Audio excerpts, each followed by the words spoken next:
Listening Library presents Trash by Andy Mulligan. Read for you by Chris Nunez, Elisa Steele, Everett Plen, and Ramon Del Campo, with Fred Sanders, Ozzy Rodriguez, and Michelle Gonzalez. Part 1. Chapter 1. My name is Rafael Fernandez, and I am a dump site boy. People say to me, I guess you just never know what you'll find, sifting through rubbish. Today could be your lucky day. I say to them, friend, I think I know what I find. And I know what everyone finds.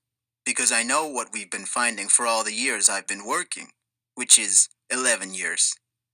It's the one word, stupa, which means, and I'm sorry if I offend, it's our word for human muck. I don't want to upset anyone. That's not my business here. But there's a lot of things hard to come by in our sweet city. And one of the things too many people don't have is toilets and running water. So when they have to go, they do it where they can. Most of those people live in boxes, and the boxes are stacked up tall and high. So when you use the toilet, you do it on a piece of paper, and you wrap it up and put it in the trash. The trash bags come together. All over the city, trash bags get loaded onto carts, and from carts onto trucks, or even trains. You'd be amazed at how much trash this city makes. Piles and piles of it, and it all ends up here, with us. The trucks and trains never stop, and nor do we. Crawl and sort and sort. It's a place they call Behala, and it's Rubbish Town. 3 years ago, it was Smoky Mountain, but Smoky Mountain got so bad, they closed it down and shifted us along the road. The piles stack up, and I mean Himalayas. You could climb forever, and many people do. Up and down, into the valleys. The mountains go right from the docks to the marshes. One whole long world of steaming trash. I am one of the rubbish boys, picking through the stuff this city throws away.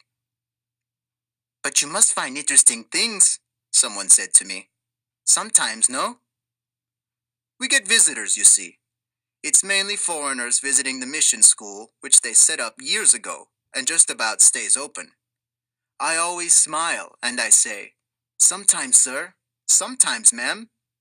What I really mean is, no, never, because what we mainly find is stuff. What you got there? I say to Gardo. What do you think, boy? Says Gardo. And I know. The interesting parcel that looked like something nice wrapped up? What a surprise! It's stuff. And Gardo's picking his way on, wiping his hands on his shirt and hoping to find something we can sell. All day, sun or rain, over the hills we go. You want to come see? Well, you can smell Behala long before you see it. It must be about 200 football pitches big, or maybe 1,000 basketball courts. I don't know. It seems to go on forever. Nor do I know how much of it is stuff, but on a bad day, it seems like most of it. And to spend your life wading through it, breathing it, sleeping beside it, well, maybe one day you'll find something nice. Oh, yes. Then one day, I did. I was a trash boy since I was old enough to move without help and pick things up. That was what? 3 years old, and I was sorting. Let me tell you what we're looking for. Plastic, because plastic can be turned into cash, fast, by the kilo. White plastic is best, and that goes in one pile, blue in the next. Paper, if it's white and clean, that means if we can clean it and dry it. Cardboard also. Tin cans, anything metal. Glass, if it's a bottle. Cloth or rags of any kind, that means the occasional t-shirt, a pair of pants, a bit of sack that wrapped something up. The kids round here, half the stuff we wear is what we found, but most we pile up, weigh, and sell. You should see me, dressed to kill. I wear a pair of hacked off jeans and a too big t-shirt that I can roll up onto my head when the sun gets bad. I don't wear shoes. One, because I don't have any, and two, because you need to feel with your feet. The mission school had a big push on getting us boots, but most of the kids sold them on. The trash is soft, and our feet are hard as hooves. Rubber is good. Just last week, we got a freak delivery of old tires from somewhere. Snapped up in minutes they were, the men getting in first and driving us off. A half-good tire can fetch $50, and a dead tire holds down the roof of your house. We get the fast food too, and that's a little business in itself. It doesn't come near me and Gardo. It goes down the far end, and about 100 kids sort out the straws, the cups, and the chicken bones. Everything turned, cleaned, and bagged up, cycled down to the weighers, weighed, and sold. Onto the trucks that take it back to the city. Round it goes. On a good day, I'll make 200 pesos. On a bad, maybe 50? So you live day to day and hope you don't get sick. Your life is the hook you carry, there in your hand, turning the trash. What's that you got, Garlo? Stop. What about you? Turn over the paper. Stop. I have to say, though, I'm a trash boy with style. I work with Garlo most of the time, and between us, we move fast. Some of the little kids and the old people just poke and poke like everything's got to be turned over. But among the stuff, I can pull out the paper and plastic fast, so I don't do so bad. Garlo's my partner, and we always work together. He looks after me. Chapter 2. So where do we start? My unlucky lucky day, the day the world turned upside down? That was a Thursday. Me and Garlo were up by one of the crane belts. These things are huge, on 12 big wheels that go up and down the hills. They take in the trash and push it up so high you can hardly see it, then tip it out again. They handle the new stuff, and you're not supposed to work there because it's dangerous. You're working under the trash as it's raining down, and the guards try to get you away. But if you want to be first in line, if you can't get right inside the truck, and that is very dangerous, I knew a boy lost an arm that way, then it's worth going up by the belt. The trucks unload, the bulldozers roll it all to the belts, and up it comes to you, sitting at the top of the mountain. That's where we are, with a view of the sea. Gardo's 14, same as me. He's thin as a whip, with long arms. He was born 7 hours ahead of me, onto the same sheet, so people say. He's not my brother, but he might as well be, because he always knows what I'm thinking, feeling, even what I'm about to say. The fact that he's older means he pushes me around now and then, tells me what to do, and most of the time, I let him. People say he's too serious, a boy without a smile, and he says, so show me something to smile at. He can be mean, it's true, but then again, he's taken more beatings than me, so maybe he's grown up faster. One thing I know is I'd want him on my side, always. We were working together, and the bags were coming down, some of them already torn, some of them not, and that's when I found a special. A special is a bag of trash, unsplit from a rich area, and you always keep your eyes wide for one of them. I can remember even now what we got. Cigarette carton, with a cigarette inside. That's a bonus. A zucchini that was fresh enough for stew, and then a load of beaten up tin cans. A pen, probably no good, and pens are easy to come by. And some dry papers I could stick straight in my sack.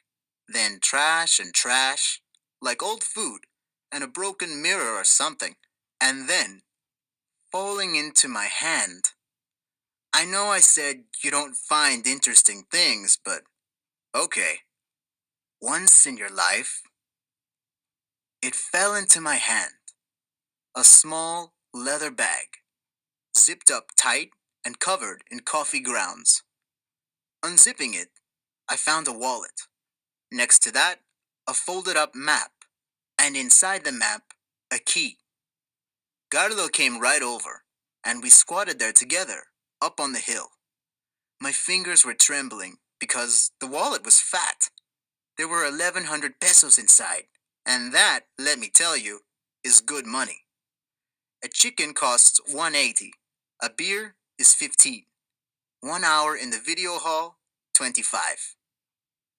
I sat there laughing and saying a prayer. Gardo was punching me, and I don't mind telling you, we almost danced. I gave him 500, which was fair because I was the one who found it. 600 left for me.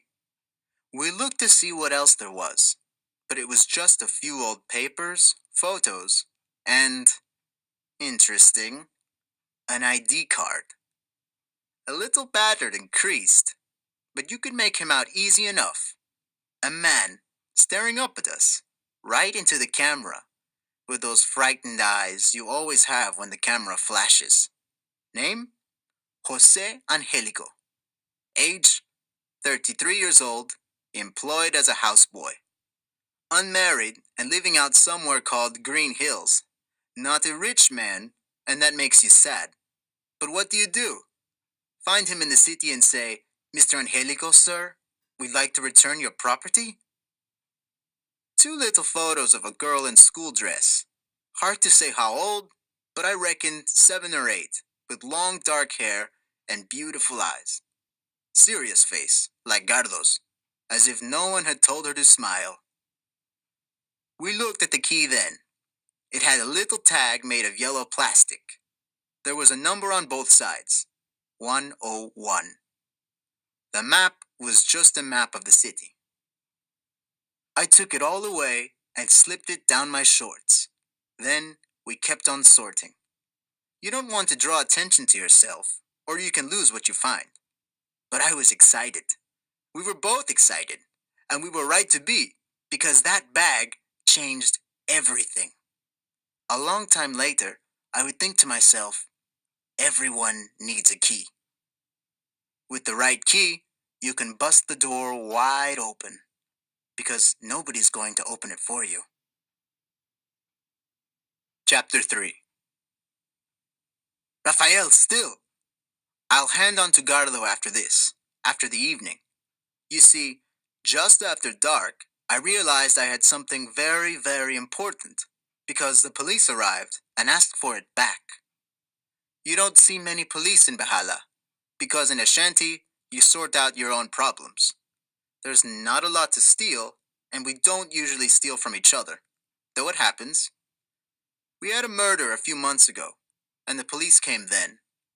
An old man killed his wife, slit her throat, and left her bleeding down the walls to the shack underneath. By the time they came, he'd run, and we never heard whether they got him. We had 4 police cars come on an election visit, surrounding a man who wanted to be mayor. Lights flashing and radios crackling away, because they all love a show, these police. Otherwise, they have better things to do. This time, it was 5 men. One of them looking very important, like a senior officer. Older man, fatter man. More of a boxer, with a smashed up nose, no hair, and a mean look. The sun had gone down. There was a cooking fire, where my auntie was boiling up the rice, and tonight, on account of the money I'd found, we were having that precious 180 chicken. About 30 of us were gathered, not all to eat one chicken. That was just for the family. But it's hot in the evenings, so people are out squatting, standing, roaming. I think Gardo had a ball, and we'd been fooling around under the hoop. Now we all stood still in the headlights of this big black 4-wheel drive, and the men got out. The boxer cop had a quick chat with Thomas, who is the main man in our little patch, and then he was talking to all of us. A friend of ours has a problem, he said, voice like a megaphone. It's a pretty big problem, and we're hoping you can help. Fact is, he's lost something important. We are giving good money to anyone who finds it. Another fact is, if anyone here finds it, we're going to give 1,000 pesos to every family in Behala. You understand? That is how important it is to our friend. And we're giving 10,000 to you, to the one who actually puts it in my hand. What have you lost? Said a man. We've lost a bag, said the policeman, and my skin went dry and cold, but I managed not to show it. He turned and took something from the man behind him and held it up. It was a handbag made of black plastic, big as my hand. It probably looks like this, he said. Bit bigger, bit smaller. Not exactly the same, but similar. We think this bag might have something important in it that's going to help us solve a crime. When did you lose it? Said someone. Last night, said the policeman. It was put in the trash by mistake, out on McKinley Hill, somewhere around there. And the truck picked up all the McKinley trash this morning. That means it's either here right now or coming in tomorrow. He watched us, and we watched him. Has anyone found a bag? I could feel Garlo's eyes fixed on me. I so nearly raised my hand. I so nearly spoke up then and there, because 10,000 is good money. And 1,000 to every family? That's what they were promising, and if they gave it, oh my, I'd be the most popular boy in the neighborhood. But I didn't, because I was also thinking fast, thinking that I could as well give it up in the morning as now. I better be clear. I'd never had any trouble with the police before then, so it wasn't that I didn't like them or didn't want to be helpful, but everyone knows not to trust too far. What if they just took it and drove off laughing? What was I going to do to stop them? I needed time to think, so I stood there, dumb. Maybe there was a bit of calculation going on as well. If they had money to give away, then they could be raised up over 10, and we could get it all up front. If it was precious enough for them to come all this way out to see us, then perhaps 10,000 would turn into 20. My auntie said, Rafael found something, sir. She nodded, and all the police were looking straight at me. What did you find? Said the boss.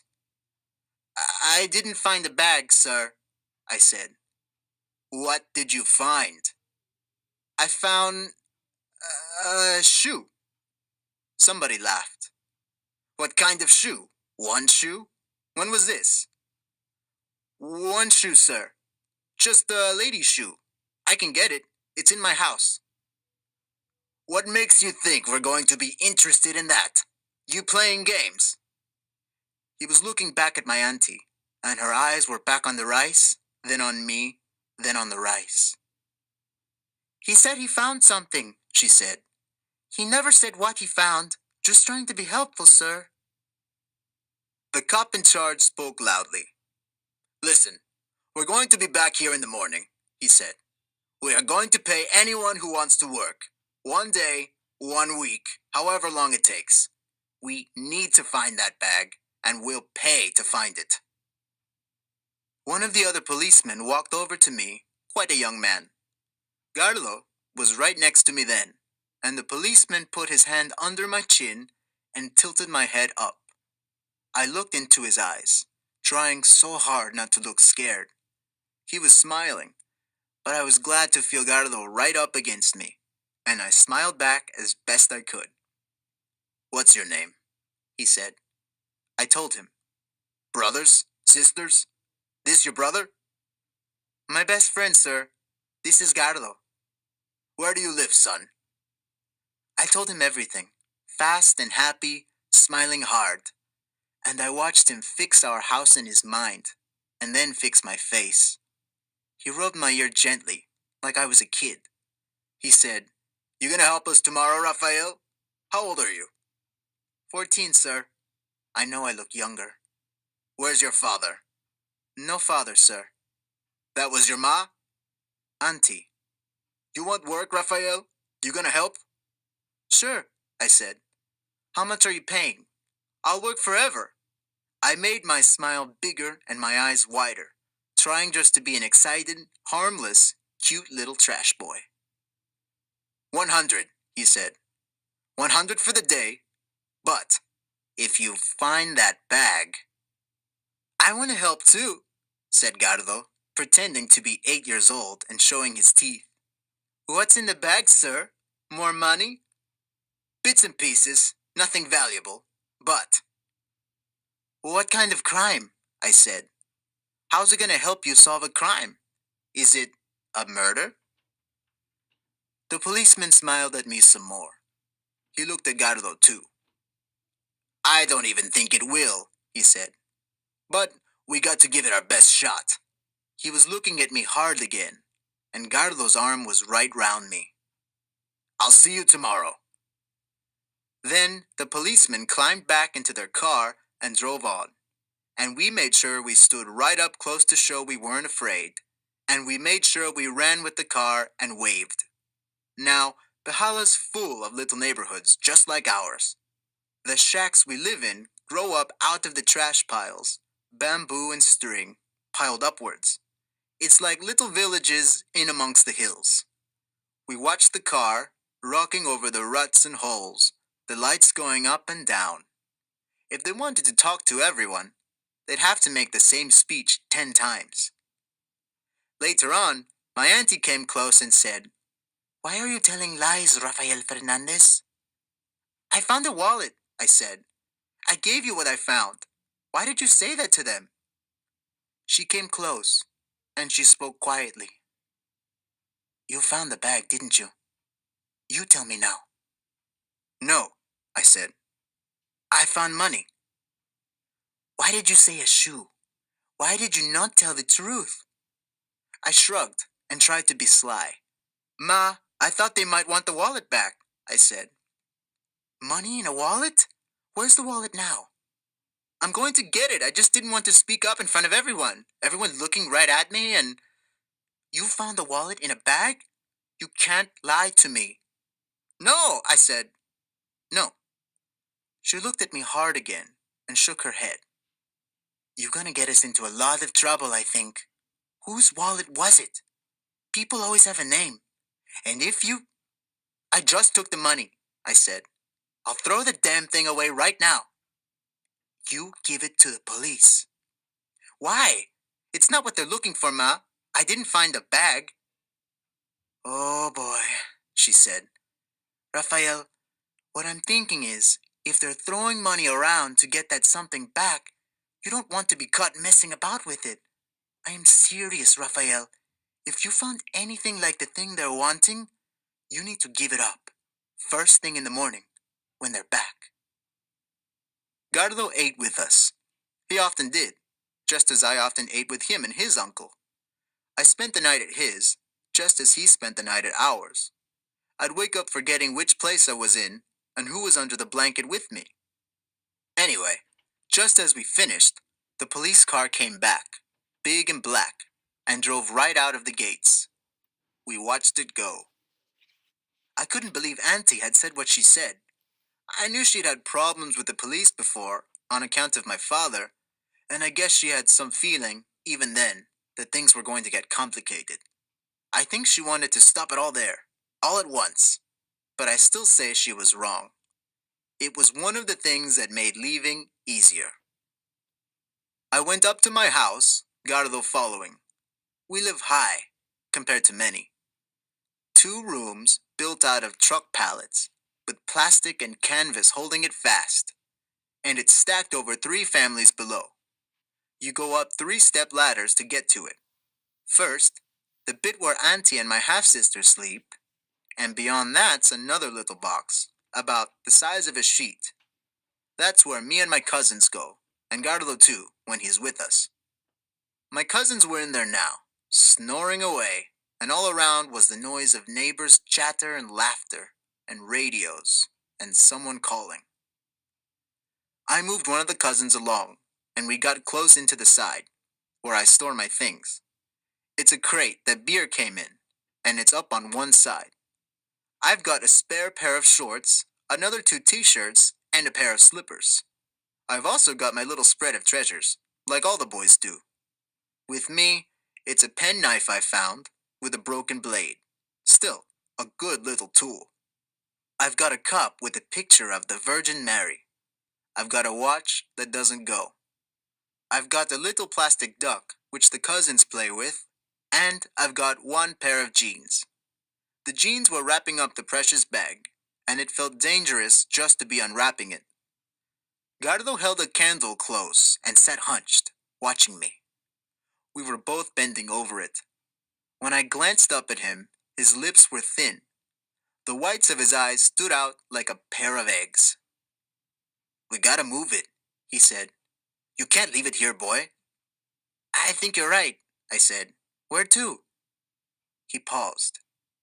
I pulled out the ID and looked at the man, Jose Angelico, looking back at me, sadly, and his little girl, more serious. "What do you think he's done?" I said. "Something bad," said Gardo. "And when they come back, I think they're going to talk to you again. You see the way that guy was looking at you?" I nodded. "You see the way he was touching you? He's got you fixed." "I know," I said. "You too, maybe." I laughed. "You think he wants to be our special friend?" "This isn't funny," said Gardo. "We need Rat." "Why Rat?" "I'm thinking it's about the only place they're not gonna look." "You think he'll take it, though? Rat's not stupid." "Give him 10. He'll take it. Break his arms if he doesn't." Gardo took the ID and put it away. "They won't go down there, the police. They won't even see him." I knew it was a good plan. I knew it was the only plan as well, because we had to get it out of the house. "Do it now?" I said. Gardo nodded. "Don't threaten him, though," I said. "He'll do it for me." Chapter 4. Still Raphael. So sorry, but I want to tell you about Rat, and then I will hand over. Rat is a boy, 3 or 4 years younger than me. His real name is Junjun. Nobody called him that, though, because he lived with the rats and had come to look like one. He was the only kid in Bahala that I knew of who had no family at all. And at that time, I didn't know too much about his past. There were plenty of boys without fathers, and a lot like me without mothers either. But if you had no parents, you had aunties or uncles, or older brothers or cousins, and so there was always somebody who would take care of you and give you a bit of the mat to sleep on and a plate of rice. The thing about Rat was, he had nobody, because he'd come from some place way out of the city, and if it hadn't been for the mission school, he'd have been dead. Gardo and I went back down the ladders with the candles. I put the bag under my t-shirt and tried to hold my arms so it wasn't too obvious, but it was as if people didn't want to see me anyway. Auntie especially was looking away, and shifted so she had her back to us both. We crossed the roadway and were soon deep in amongst the trash. I'd better say, the trash is alive at night. That's when the rats come out strong. During the day, you don't see so many, and they stay out of your path. You get a surprise now and then when one jumps up, and sometimes you get a good kick and send one spinning. Not often, though. They're quick, and they can dive, jump, fly, and squirm their way out of anywhere. I followed Gardo, and on either side I was aware of the little gray movements. There is light over Bahala, because some of the trucks come at night. They've rigged up big floodlights, and they're usually on. We'd gone left, right, over the little canal that just about gets through, stinking of the dead, and then off we went into a lane only the trash people use. No trucks, and not even many people. It was dead trash underfoot, and it was damp. You were up to your knees. Soon we came to one of the old belt machines, but this one was disused and rotting. The belt itself had been stripped out, and the wooden panels had been taken. It was just a huge metal frame, rusting away. The arm that held the belt pointed up into the sky like a big finger, and now and then kids would climb it and sit in the breeze. At the ground level, its legs were sunk into concrete piles, and underneath the legs was a hole. I suppose machinery must have been down there at one time because there were steps down and they were slimy. Trash is often wet, and the juices are always running. Maybe the ground here was a bit lower, I don't know, but it was always muddy. We stopped at the top of the steps and I called out, "Rat!" I called quite soft. I didn't want anyone to know what we were doing or where we were. The problem was, the kid couldn't hear me if he was down there, and I was pretty sure he would be. But where else would he be? "Hey, Rat!" I called again. I could hear the little cheeps and squeaks. Garlo was following me now, because even though he's braver than me and stronger, he's not easy with rats. I'll kill one with my foot, but Garlo got bitten badly a while ago, and his whole hand went bad. He'll kill them, but he'd rather stay away from them. I was halfway down the steps, and a little one streaked up past me, then another. "Rat!" I called, and my voice echoed in the machine chamber. I got down low with the candle, trying not to breathe too deep because of the stink, and I heard him turn in his bed. "What?" he said. He's got a high little voice. "Who is that?" "Rafael and Gardo. We got a favor to ask you. Can we come in?" "Yes." It might seem crazy asking a kid if you can come into his hole, but this hole was about the only thing Rat had, apart from what he wore. I would not have lived there. Anywhere would have been better. For a start, it was damp and dark. For another thing, I would have been scared that the trash above would fall and pile up down the stairs, trapping me, like it did on Smoky Mountain. These mountains do move. It's not us climbing about on them that makes them fall. It's usually just their own weight, as the belts pile more and more stuff on. You can get caught in a fall, and it's heavy stuff. I've never known anyone killed, but one kid broke bones, falling badly. When Smoky went down, there were nearly 100 killed, and everyone knows some of those poor souls are still down there, down with the trash, turned into trash, rotting with the trash. Anyway, I got to the last step, trying not to think of all that, and put my candle low. There was a sudden flicker of black, and another rat, this one big as they come, shot past me, right over my shoulder.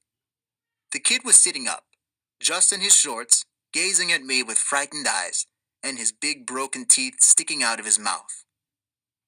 "Rafael," he said, "what do you want?" I thought I should have brought him a bit of food. He goes hungrier than most, and his face is pinched. Kids used to call him Monkey Boy before Rat, because his face does have that wide-eyed, staring look that little monkeys have. He was sitting on some layers of cardboard, and around him there were piles of rubbish that he must have been sorting.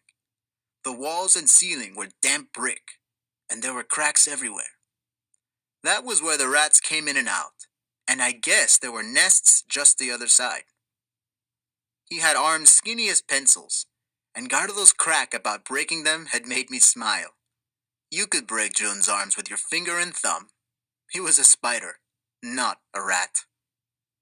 "We need your help," I said. "That's okay." "You don't know what we want," said Gardo. "How's it okay already?" "It's okay." The boy smiled, and his teeth gleamed out crookedly. He blinked. He has a twitch, and when he's scared, his whole head starts to shake. He wasn't scared right now, though. He was more interested. Also, I know he liked me. I wouldn't say he and I were friends, not at all. But I didn't mind working next to him, which meant we'd talk a bit, and I'd listen to his chit-chat singing. A lot of kids would just throw things at him and laugh. I sat down, but Gardo stayed up on the step, squatting. "You gotta hide something," I said. I put the bag on the cardboard and put my candle next to it. He found another and lit it, and all three of us sat in silence. "Okay," he said. "What's in it? Who's it belong to?" He had a thin, breathy little voice, like he was 6 years old. I opened the flap and unzipped it. I took out the items and laid them down. The wallet, the key, the map. You happy to hide it? You didn't hear the police come, did you? I didn't see any police, said Rat. But I can hide it if you want. See that brick? That comes right out. And the next one too. Won't last long though. It's gonna get eaten, okay? Wait, said Gardo. I'm thinking about this. It's not the bag they want, is it? It's what's in the bag. We've still got to hide it, I said. Why don't we just sling it?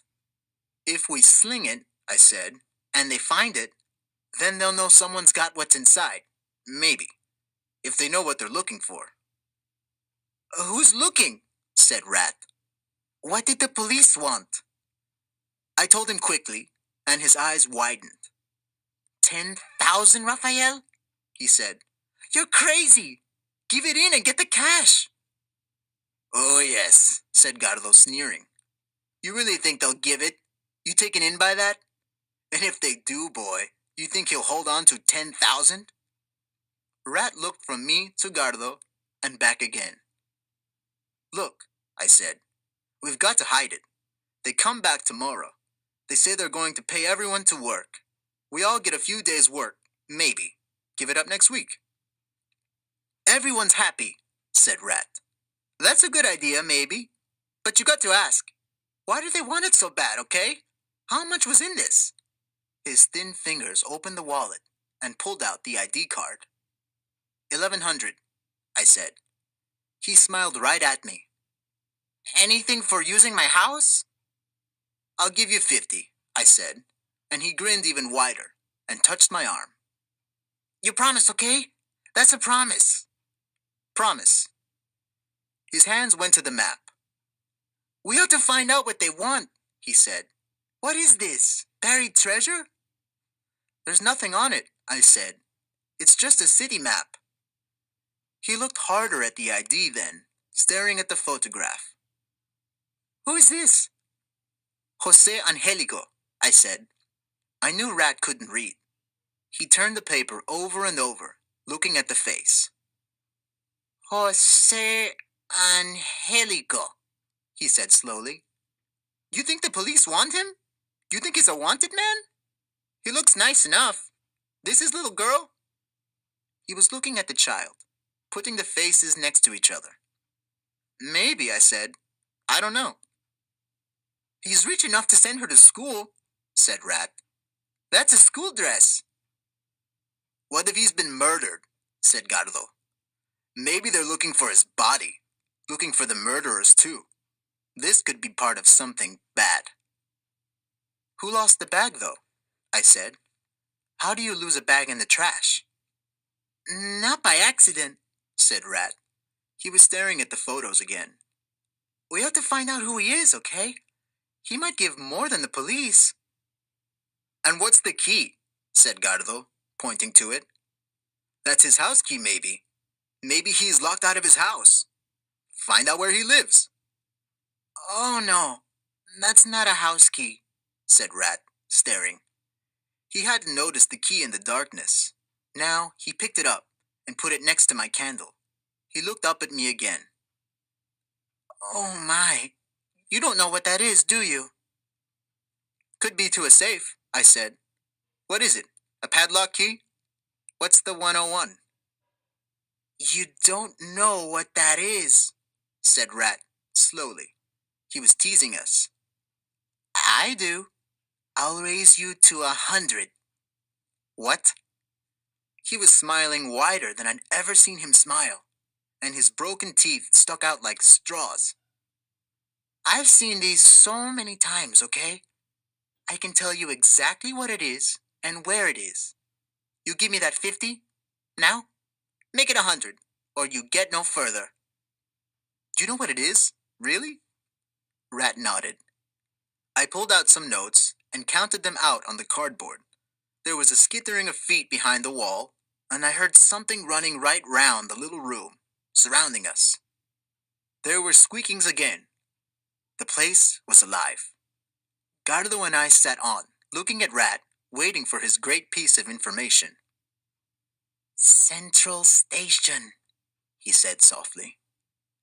I lived there nearly a year when I came in first of all. I can tell you for sure. This is a locker key for the left luggage. Just outside platform 4, last block on the right. 101 small, up at the top, the cheapest they do.